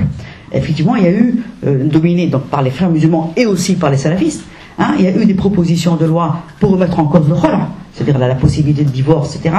Propositions de loi pour remettre l'excision, mais tous ont été proposés par les salafistes, pas par les Frères musulmans. Hein, vous voyez? Ben voilà. Voilà, bon. C'est tout. Voilà. Non, je ne crois pas que ce soit un projet de société. C'est pas un projet de société, non pas dans le fait qu'ils ne veulent pas l'imposer, mais dans le fait où ça peut mobiliser la société égyptienne. Comme vous savez, la pratique de l'excision, elle est 95% des femmes, coptes et musulmanes. Elle est une pratique qui n'existe pas dans des tas de pays musulmans. Et c'est vrai qu'il y a de vrais problèmes autour de ces questions de société. Je ne dis pas du tout que ça n'a aucune influence. La question de la situation des femmes dans la société égyptienne, c'est une vraie question, mais qui dépasse largement le cadre des islamistes, même si les islamistes peuvent aller dans le mauvais sens. C'est-à-dire, quand vous avez la question du harcèlement dans la rue, franchement, ça n'a rien à voir avec les... C'est-à-dire, je pense que c'est aussi bien des islamistes que des gens qui n'ont rien à voir avec les islamistes, qui pensent que les femmes qui sont dans la rue, on peut les peloter, on peut les harceler, etc., etc. Donc, il y a un vrai combat pour la libération des femmes. Mais personne ne dit, si vous voulez... je dirais, il y a le combat législatif qui est important, et il faut éviter tout retour en arrière, mais il y a le combat de la réalité de la société, c'est-à-dire qui est vraiment quelque chose de difficile. Il n'y a rien de plus difficile à changer que les pratiques. Mais je dirais les forces progressistes et les partis progressistes seraient plus convaincants s'ils avaient à leur tête beaucoup plus de femmes. Comme vous savez, ceux qui ont élu le plus de femmes au Parlement, c'est les Frères musulmans. Je dirais. Donc, il y a un problème de toute la société. Mais c'est vrai que c'est un combat. Je ne suis pas en train d'essayer de dire que ça n'a aucune importance qu'arrive au pouvoir un parti qui est réactionnaire sur le plan des femmes, sur le plan des mœurs, etc. Non, il y a des combats à mener, mais je pense que ces combats, ils sont, enfin, pas d'autant plus faciles, mais ils peuvent être menés que on a une situation des femmes égyptiennes, moi que je résume comme ça, même si c'est un paradoxal, c'est elles vont de plus en plus à l'université, elles sont majoritaires dans les universités aujourd'hui. Elles travaillent de plus en plus, elles ont de moins en moins d'enfants, ce qui sont 3 éléments décisifs, objectifs, indépendamment de tout ce qu'on dit, de la libération des femmes. Et en même temps, elles portent massivement le foulard. Voilà, c'est une contradiction qui pour nous c'est une vraie contradiction, et les femmes égyptiennes ne le vivent pas tout à fait comme ça. Et je ne suis pas sûr que les femmes égyptiennes soient prêtes à abandonner un certain nombre de leurs conquêtes et de leurs droits. Et je ne suis même pas sûr, si vous voulez, que les femmes qui se mobilisent aujourd'hui chez les Frères musulmans, et elles sont nombreuses, elles sont députées, etc., ça n'ait aucune conséquence sur leur vision des femmes. Mais c'est vrai que c'est un élément important de combat, et je pense que c'est un des éléments importants. Je voudrais juste maintenant parler un peu de la situation régionale et internationale. Au risque de vous surprendre, l'Arabie saoudite et les Émirats arabes unis sont extrêmement hostiles aux Frères musulmans. C'est contrairement à ce que vous avez l'impression, parce qu'on dit les islamistes, etc., mais c'est pas vrai. Non, attendez, je parle des frères musulmans. Il y a eu le chef de la police de Dubaï qui a fait des déclarations sur les frères musulmans, mais je veux dire, vous ne pouvez pas imaginer, aucun dirigeant politique français n'oserait dire ça sur les frères musulmans. Et les Émirats arabes unis, c'est pas rien du point de vue financier. L'Arabie saoudite a commencé à entrer en crise avec les frères musulmans en 90-91 au moment de la première guerre du Golfe. Et depuis, pour des raisons à la fois qui tiennent à la situation internationale, mais qui tiennent aussi à l'évolution de la société saoudienne et à ce qui est perçu par les dirigeants saoudiens comme une possibilité que les frères se développent en Arabie saoudite, avec une conception de la politique qui n'a rien à voir avec celle de la dynastie, il y a des tensions. Alors ça ne veut pas dire que ça ne va pas se traduire par qu'il ne peut pas y avoir d'alliance tactique. Je veux dire, Boursi a besoin de l'argent de l'Arabie saoudite, et l'Arabie saoudite ne veut pas entrer en confrontation directe avec l'Égypte. Mais en même temps, les intérêts des deux pays, je pense, ne sont pas tout à fait équivalents. Par exemple, sur la division sunnite-chiite, l'Égypte est beaucoup moins impliquée dans cette idée d'un axe anti-chiite. Et c'est vrai que la visite en Iran, d'une certaine manière, c'était ça. Mais au-delà de ça, la direction saoudienne comme la direction du Golfe sont complètement obnubilées par le fait que l'ennemi principal, ce sont les chiites et l'Iran. Il n'y a pas ça en Égypte. Alors, sur la question des révolutions. D'abord, je voudrais dire, je pense que les révolutions, personne ne les a prévues, et surtout pas les Américains, et personne ne les a soutenues, et surtout pas les Américains. Et quand vous entendez aujourd'hui dire que c'est un grand complot américain, c'est un peu la théorie d'ailleurs de Mohammed Hassan Heikel, qui est, comme vous savez, fut un des conseillers brillants de Nasser, qui explique qu'on est face à un nouveau Sykes-Picot de partage entre les puissances occidentales. C'est une thèse très très répandue, hein, je veux dire, c'est pas... Moi je pense que c'est faux. Vous regardez les déclarations de l'administration Obama, jusqu'à la dernière minute, ils ont soutenu Moubarak. Ils souhaitaient la victoire de Shafik. Mais la différence souvent entre les Américains et les Européens, c'est que les Américains sont d'un pragmatisme absolu. C'est-à-dire, ils ont compris que Moubarak est tombé et ils veulent influer le nouveau pouvoir. J'ai fait une fois une comparaison dans un article du Point, un des premiers que j'avais écrit sur la révolution arabe, entre ce qui s'est passé en Indonésie à la fin des années 80 avec la chute de Suharto et l'Égypte. En 88, Suharto fait face à une insurrection populaire. Suharto, c'est le pion américain dans la région, qui a une politique anticommuniste, anti-soviétique, un élément essentiel. Les Américains l'ont soutenu, il est tombé. Les Américains ont développé, une semaine après, d'excellentes relations avec les nouveaux dirigeants, parce que ces nouveaux dirigeants ne voulaient pas aller vers un affrontement avec les Américains. Donc, il n'y a pas besoin de voir derrière une espèce de complot général où on voit les frères musulmans se sont toujours alliés aux Américains. C'est vrai qu'il y a eu des périodes importantes dans les années 50-60 contre le nasserisme et dans les années 80 contre l'Union soviétique en Afghanistan où il y a eu des alliances tactiques. Mais les États-Unis, je pense comme les Européens, préféraient Moubarak et Ben Ali à ce qui a succédé. Mais ça ne veut pas dire qu'ils ne vont pas faire avec. Ça ne veut pas dire qu'ils vont jouer les gens fâchés en disant bon, puisque vous êtes débarrassé de notre ami Moubarak, on ne va plus rien faire avec vous. L'Égypte est un élément clé de la situation internationale, de la situation régionale et internationale. Les États-Unis vont essayer d'influer. Ce qui change, à mon avis, sans rentrer dans les détails des changements possibles dans la politique extérieure égyptienne, c'est que je pense aucun dirigeant égyptien élu ne pourra faire ce que Moubarak a fait pendant 10 ans, c'est-à-dire cautionner totalement la politique israélienne et américaine. Ça ne veut pas dire qu'ils vont rompre avec, mais je dirais, vous vous souvenez, les dernières années, Moubarak est l'homme qui a maintenu sous assistance respiratoire les négociations israélo-palestiniennes. Chaque fois qu'il y avait il recevait des dirigeants israéliens tous les 2 mois. Il expliquait qu'il fallait continuer à négocier alors qu'il n'y avait aucune négociation. Au moment de Gaza, c'est quasiment s'il n'a pas donné son feu vert à l'intervention israélienne sur Gaza. Ça, je pense qu'aucun gouvernement, que ce soit un frère musulman ou demain un autre gouvernement élu, ne pourra le faire. Mais pour que l'Égypte puisse reconquérir une autonomie de décision, il y a là, quelqu'un l'a souligné, la dimension économique. L'Égypte et la Turquie ont le même nombre d'habitants à quelques millions près. La Turquie produit 3 fois plus que l'Égypte. Voilà. La Turquie peut avoir une politique indépendante avec des alliances avec les États-Unis ou l'affrontement face à Israël, L'Égypte a beaucoup plus de mal à avoir ça, parce qu'elle a besoin de cette aide internationale, des capitaux du Qatar. Alors, j'ai parlé des Émirats et d'Arabie Saoudite. S'il y a une force, un pays, je ne sais pas si on peut dire un pays en parlant du Qatar, qui appuie alors les frères musulmans partout, c'est le Qatar. Avec Al Jazeera qui a malheureusement perdu beaucoup de sa crédibilité par rapport à ce qu'il était. Ils ont un canal en Égypte qui est l'Égypte en direct, Jazeera Mubashar, Égypte, c'est la voix des frères musulmans. Et d'autant plus, ils sont d'autant plus à les frères musulmans que les frères musulmans sont tellement mauvais ils n'ont pas, je l'ai dit tout à l'heure, ils n'ont pas de journalistes, ils ont beaucoup de médecins, beaucoup d'ingénieurs, etc. Mais ils sont vraiment, du point de vue journaliste, là, ils ont un canal télévision comme un journal papier qui est vraiment techniquement nul. Donc, Jazeera peut servir de relais à ce qu'ils font, même s'ils ont, comme j'ai dit, perdu beaucoup de leur crédibilité. Donc, Qatar a donné beaucoup d'argent. Alors après, on pourrait expliquer, on a beaucoup de mal à expliquer qu'est-ce que c'est la politique du Qatar, parce que comme j'ai dit, c'est pas un pays, je veux dire, c'est quelque chose qui dépend de 5 personnes qui ont pris une décision et qui pensent que leur pays est un pays central donc ils investissent économiquement dans l'économie, dans le sport, dans la politique, et ils se servent des frères musulmans, notamment de la présence de Qaradawi, qui a été le grand prêcheur des frères musulmans, pour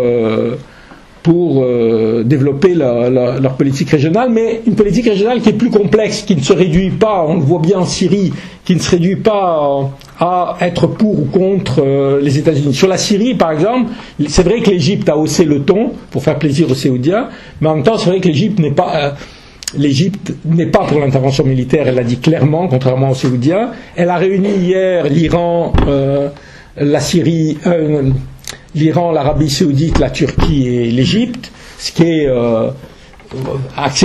intégrer l'Iran est quand même contraire à la politique de l'Arabie Saoudite. Donc on est dans un jeu qui est, si vous voulez, un peu plus complexe que simplement est-ce qu'on est pro ou anti-américain. Il y a aussi dans la situation régionale une rivalité historique entre l'Arabie Saoudite et l'Égypte qui est importante, et l'Arabie Saoudite craint, si vous voulez, l'Égypte a disparu de la scène régionale depuis 15 ans, vraiment.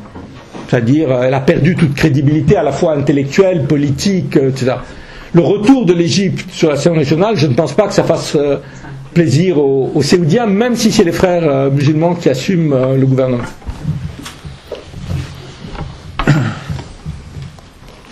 Est-ce qu'il y a d'autres questions?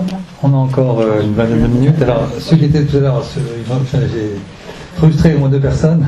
Vas-y, Guillaume. Oui, après, je reviendrai à gauche. Allez-y. J'ai une question sur le parti Al-Nour. Alors, la première question, c'est quelle est, la question basique, c'est quelle est la relation entre le président Morsi et ce parti? Et puis, la deuxième, c'est quelle peut être l'influence de ce parti sur l'ensemble de la mouvance salafiste au niveau régional? Quand même, on peut en penser ce qu'on pense. À leur façon, ils ont accepté le jeu démocratique. Ils ont créé un parti, ils sont présentés aux élections, alors que jusqu'à quelques années, c'était hors de question.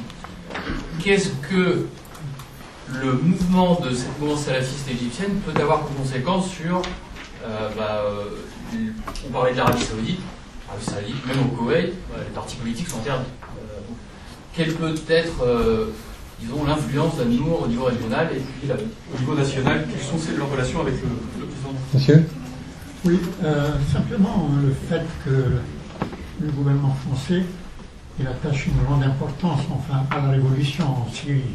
Enfin, j'apprécie cela bien sûr. Le fait que, par exemple, il entend soutenir des pays du Sahel dans la mesure où ils voudraient intervenir au Mali, mais vis-à-vis par exemple de la montée de l'Égypte, de la Nouvelle-Égypte, je crois qu'il y a une attitude d'expectative plutôt que un quelconque intérêt. Ok, à ma gauche, madame. Je voulais juste savoir quelle était la situation des jeunes révolutionnaires dont on ne parle plus trop. Qu'est-ce qu'ils deviennent? Quel est leur poids actuel? Une dernière question, après enfin, allez monsieur. J'ai une question, vous aviez dit tous les deux, et je vous suis parfaitement, qu'il n'y a pas de retour autoritaire possible, y compris surtout pas avec les partis de gouvernement actuels, parce qu'il y a eu une révolution. Et vous aviez donné deux différences, monsieur Grech, avec l'Iran, sur lesquelles je vous suis. Mais je crois qu'il y a un troisième facteur qui explique pourquoi c'est parti dans une situation différente en Iran, c'est la guerre avec l'Irak, qui a permis l'état d'urgence, la mobilisation, le réflexe légitimiste. Est-ce que, dans l'hypothèse, que je ne souhaite pas évidemment, mais qui est possible d'une exacerbation des tensions internationales et militaires dans la région, éventuellement par exemple entre Israël et l'Iran, est-ce que ça ne pourrait pas fournir à certaines de ces forces un prétexte pour poursuivre une politique plus autoritaire? Bien, on les prend. Rapidement. Alors sur le parti Nour, donc effectivement par rapport aux salafistes du parti Nour, ça a été là, quand même la grande surprise de cette apparition des salafistes comme acteurs politiques et électoraux en Égypte. Hein, ça a été pour eux, la politique a été toujours haram, et tout d'un coup c'est devenu halal de manière et donc là c'est véritablement un phénomène nouveau.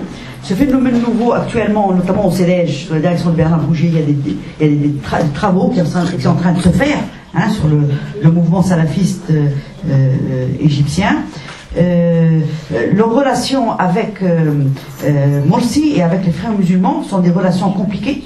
Comme ils sont compliqués également avec les islamistes de Nahda, il y a de concurrence entre eux.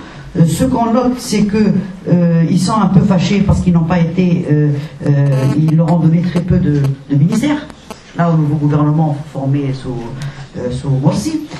Ce que l'on constate également, c'est qu'ils sont en train de se préparer pour les prochaines élections législatives avec une volonté de fournir à leur cadre comment dirais-je, une culture politique suffisante pour qu'ils soient des députés respectables.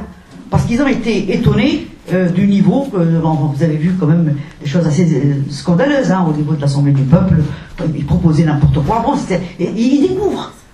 Et donc actuellement ils sont en train de leur faire des sessions pour leur apprendre à ce que c'est qu'un parlement, ce que c'est qu'une loi, ce que c'est, etc. Non mais c'est vrai, mais tout ça c'est quand même dans la mutation de la culture politique, etc.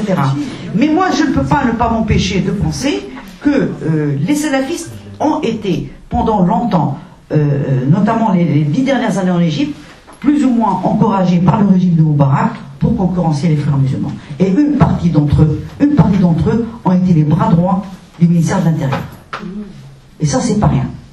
Et le fait qu'ils aient eu des résultats aussi importants aux législatives montre bien qu'au moment où nos forces civiles allaient dans les circonscriptions pour aller se faire connaître, eux, ils sont sur place. Ils n'ont pas besoin d'aller, ils y sont. Vous comprenez? C'est ça la chose, la différence.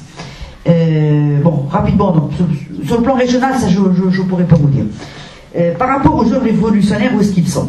Alors, les jeunes révolutionnaires, il y a un silence, en ce moment. Il y a un silence dans lequel, d'abord, ils sont fatigués, beaucoup d'entre eux sont très malades, ils ont des problèmes, mais c'est vrai. Et puis, beaucoup d'entre eux ont quand même soutenu Morsi contre Shafir, la majorité, et j'ai l'impression que là, ils sont dans une situation d'attente. On verra ce que Morsi va faire. Par rapport à la dernière réflexion sur le retour autoritaire, moi je crois que quand j'ai dit tout à l'heure, les islamistes ont pris le pouvoir dans le cadre de sociétés qui ont changé. C'est les sociétés qui ont changé, c'est les mentalités qui ont changé, c'est la culture politique qui a changé. Mais ceci dit, ce n'est pas une garantie pour qu'il n'y ait pas de retour d'autoritarisme. C'est des choses différentes. Il y a une mentalité qui a changé, mais il peut y avoir... D'ailleurs, voilà un peu ce que je voulais dire. Oui, sur les jeunes révolutionnaires, je sais pas, ils ont été assez divisés sur la présidentielle. Moi, je connais, il y a eu un moment où il y a eu une alliance autour de Morsi avec l'idée, nous votons, c'était la formule d'El Aswani, je ne vote pas pour Morsi, je vote contre l'ancien régime. Donc, ils ont été très divisés. Le problème, c'est qu'il n'y a pas de force unifiée qui peut les représenter. Donc, sur l'Iran, effectivement, la guerre avec l'Irak a été un élément tout à fait, vous avez raison, j'ai oublié de le mentionner, a été un prétexte pour Khomeini liquider toutes les forces. Je pense qu'une nouvelle guerre dans le Golfe n'aurait pas la même conséquence, parce que l'Égypte ne sera pas concernée comme le sont les pays du Golfe. Comme j'ai dit, l'Égypte est loin du Golfe, est loin, à part pour les 2 millions d'Égyptiens qui y travaillent, mais elle n'est pas dans l'affrontement avec l'affrontement chiite-sunnite. Sur le gouvernement français, il faudrait vraiment, je veux dire, bon, on n'a pas tellement de temps d'avoir un détail sur quelle était la position du gouvernement français. Je dirais que ce qui me frappe dans la position du gouvernement français à l'égard des mouvements révolutionnaires, c'est le gouvernement français, le précédent, a été avec Ben Ali, avec Moubarak jusqu'à la dernière minute. Il est encore avec tous les régimes autoritaires dans le Golfe. Donc, de ce point de vue, il n'y a pas de grand changement, mais que je dirais les Français et les Européens ont plus de mal à s'adapter à des gouvernements qui vont être dominantes islamistes que les Américains. Parce que chez nous, il y a un problème. L'islam est devenu une question intérieure. Il y a une très forte islamophobie. Et c'est très difficile d'expliquer à l'opinion publique qu'on ouvre un dialogue avec les islamistes. Même si on va le faire, mais on va le faire de manière réticente. Une anecdote, pendant la période Sarkozy, j'avais rencontré un conseiller de Sarkozy à l'Élysée qui s'occupait du Proche-Orient, et je lui avais dit, mais c'est absurde de ne pas avoir un dialogue avec le Hamas. On peut leur dire des choses et leur dire qu'on n'est pas d'accord, mais... Et le premier argument qu'il m'avait dit, ça ne sera pas compréhensible par l'opinion française. Et je crois que ça risque de peser lourd. Maintenant, plus intéressant, ou plus développé sur les salafistes et haram halal, ce qu'il y a de bien, c'est que Khomeini, quand il arrive au pouvoir, il fait une fatwa pour dire que le contrôle des naissances c'est haram, parce que ça avait été imposé par le Shah. 20 ans à la veille de sa mort, il fait une fatwa pour dire le contrôle des naissances c'est tout à fait halal, parce qu'il y a 20 millions d'Iraniens en plus et qu'il faut arrêter. Donc, si vous avez d'ailleurs l'occasion, lisez le livre qui est paru sur la charia aux éditions de la Découverte, je ne me rappelle plus le titre, c'est un livre collectif avec des études de cas sur l'Égypte, surtout il me semble qu'il y a vraiment des choses intéressantes sur qu'est-ce que c'est la charia vraiment, c'est-à-dire, et notre idée quand même qu'il y a une espèce quelque part de choses, de lois que les islamistes veulent appliquer comme s'il y avait une seule interprétation de l'islam, alors qu'on voit aussi bien les salafistes que les frères se divisent sur 1001 interprétations de qu'est-ce qui est halal et pas, comme avec les salafistes sur la question de la politique. C'est quand même extraordinaire, je veux dire. Les salafistes se sont développés, d'ailleurs, c'est pour ça qu'ils étaient soutenus par les frères, par les séoudiens, sur l'idée on ne fait pas de politique. Il faut respecter le pouvoir, parce que évidemment c'est ce que veulent les séoudiens, c'est qu'on les respecte. Et puis ils ont changé radicalement de position. Alors sur le parti El-Nour, c'est vraiment bien, et je suis d'accord, il y a vraiment des études intéressantes, notamment par quelqu'un qui s'appelle Stéphane Lacroix, qui a fait, je vous invite à le lire, vous tapez Stéphane Lacroix salafiste, vous avez des choses réellement, en plus c'est salafiste égyptien. Alors la différence entre les salafistes et les frères, c'est que les salafistes c'est pas une organisation, c'est-à-dire c'est des courants très différents autour de cheikhs religieux. Et une des grandes différences entre les frères et les salafistes, c'est que les frères n'ont aucune légitimité religieuse. Ils n'ont pas de vrai... Kardawi est le seul qui a une vraie légitimité religieuse. Les grands penseurs de l'islam sont pour la plupart des cheikhs salafistes. Respectés parce qu'il y a une vraie connaissance de l'islam. C'est pas des fatwas qu'on fait sur un bout de table. Non. Il y a vraiment une grande différence. Et le parti Nour, effectivement, quelqu'un m'a raconté un truc qui va dans le sens de ce que vous disiez.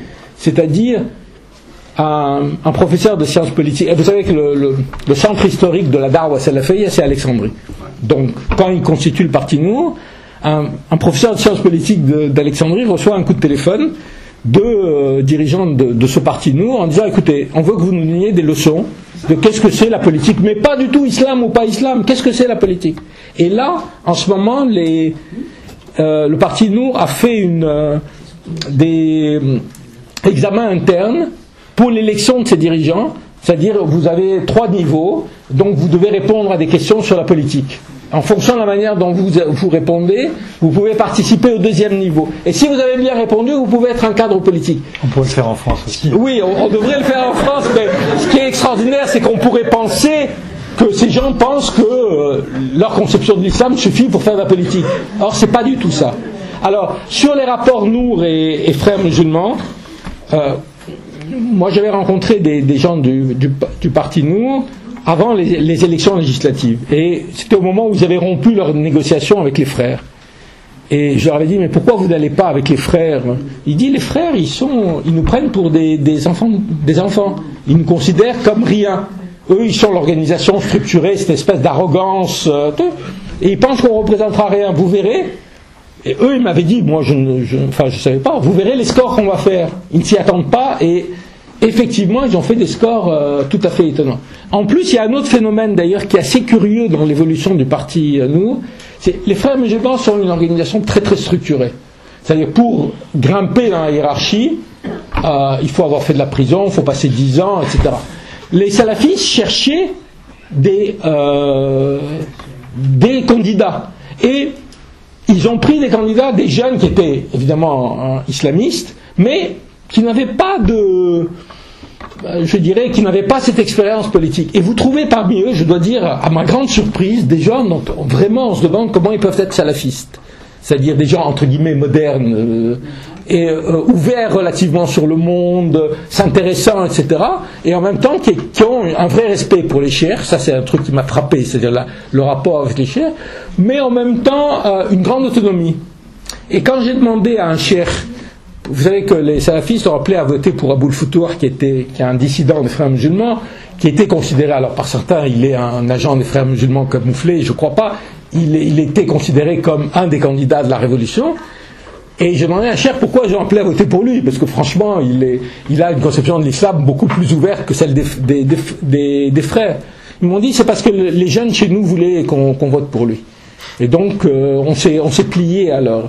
Donc, il y a un fonctionnement, et c'est là où je dis, bon, c'est pas pour faire preuve de naïveté, ni de penser que, je veux dire, il y a des discours salafistes qui sont effrayants, hein, je veux dire, c'est pas, mais il y a aussi chez eux des contradictions.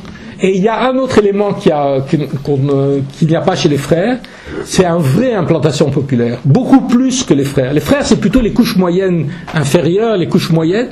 Ceux qui sont au contact des plus pauvres et des plus déshérités, c'est les salafistes. Et à qui les salafistes vendent l'idée que l'application de la charia va changer leur vie. Mais c'est pas tellement l'idée que pour ces couches-là, la charia c'est la justice. Et que bon, voilà. Donc il y a une situation qui est contradictoire, mais je terminerai là-dessus, c'est-à-dire, peut-être je suis en général très optimiste et j'ai fait un article, j'ai discuté avec le rédacteur en chef du journal Tahrir juste avant de partir, et j'ai écrit ce texte que j'ai mis sur son blog, Est-ce que la révolution égyptienne est finie? Et je lui disais, mais moi je suis optimiste. Il m'a dit, écris, pourquoi tu es optimiste? On est tous très pessimistes. Mais je suis optimiste parce que, je reviens à ce que je disais, c'est-à-dire c'est un peuple qui a fait une révolution, qui s'est mobilisé, et c'est pas dire que tout va être facile ou qu'il n'y aura pas un pas en avant, deux pas en arrière, etc. Mais qui a une conscience chez tout le monde que les gens veulent être respectés. Ils ne veulent pas de dictature, ni même de dictature islamiste. Ils ne veulent pas un parti qui leur impose de nouveau comment penser, qu'est-ce qu'il faut faire, où il y a la torture dans chaque fois qu'on est arrêté, etc. Et c'est ça qui est effectivement, je crois, porteur d'espoir. Ça ne veut pas dire qu'il n'y aura pas encore une fois des difficultés, mais je pense que c'est quelque chose de positif.